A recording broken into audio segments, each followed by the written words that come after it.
Since I was, tiny, I always dreamt and thought of somehow representing my country at least, or racing a motorbike internationally.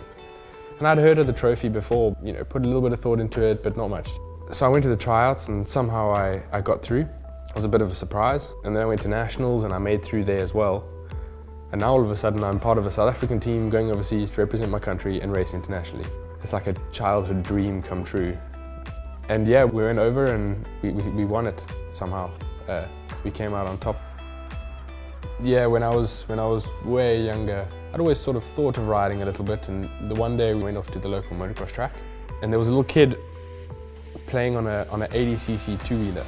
My dad said, okay, if you can take that bike, and I'd never ridden a two-wheeler in my life, and you can ride it to the end of this sort of sand piece in the road without putting your feet down, I'll get you the bike. And somehow, I don't know, some miracle, I made it to the end and back and didn't put my feet down.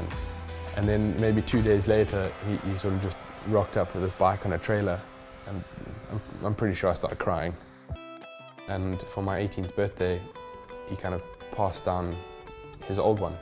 And they took me down to the garage and they opened the door, and there's this sort of very clean, not particularly brand new, but very clean yellow GS 1200 standing in the garage with its hazards on, sort of blinking.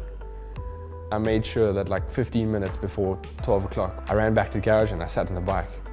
I was insistent on the fact that when I turned 18, I was on a motorbike. One should never call themselves a professional, because you'll then stop learning, and that's a bit of an issue. There's a thing we say, if you don't fall, you're not trying. I suppose that goes on for the rest of life as well.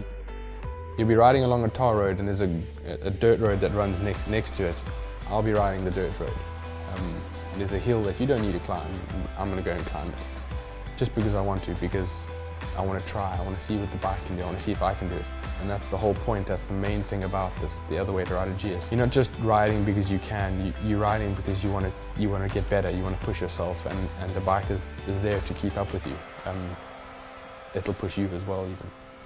I'm Byron. I'm from South Africa. I ride a GS because I don't like being bound to tar.